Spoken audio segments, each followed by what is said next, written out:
Why they were called the canaries of the sea by early Arctic explorers. Lots of different chirps. You'll hear hundreds of different sounds from these animals.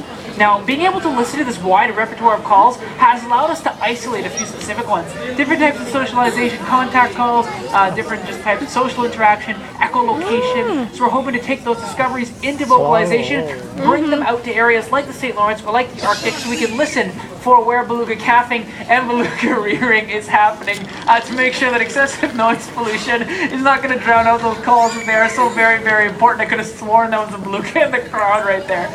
So that kind of research and that kind of conservation effort is only possible thanks to the incredible individuals that work at this facility. Mainly me, folks. Without me, this kind of work can't happen, and the skeptical looks all across everyone's face. It's fair enough. Because it's these trainers that work tirelessly with these animals 365 days a year to make sure that we can participate in this research. So I'm going to hand it off to Kristen, as somebody who works so very closely with these animals. Can you tell us a little bit about it?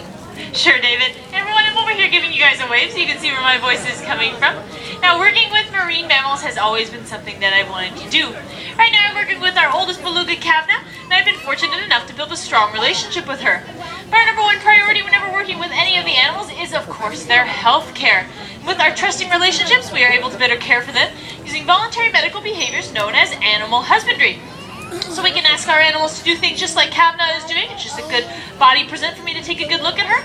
We also need to make sure that everything's healthy on the inside as well. So what Katie's doing over here to your right is known as a fluke present. And there are actually veins running through that tail, and we can actually ask for a voluntary blood sample from our animals. That way we can make sure they're just as healthy on the inside as they are looking on the outside.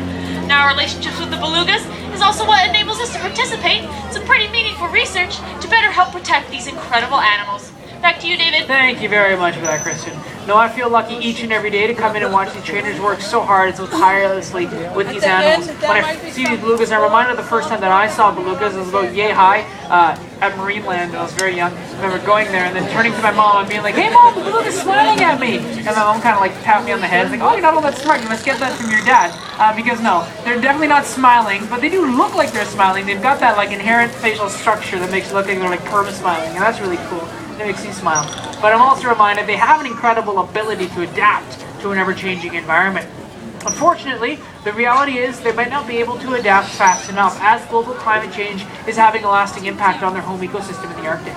Now, I know it is common practice these days to implement small changes in your life to help animals like these. Things like unplugging cell phone chargers when you're not using them, washing your clothes in cold water, riding your bike one day a week to work. But I want you to think big, grandiose, dare I say, some beluga-sized changes to help these animals, like carpooling programs, composting programs, reducing, reusing, before recycling, as recycling should just be a last option. But most importantly, folks, I want you to remember that your life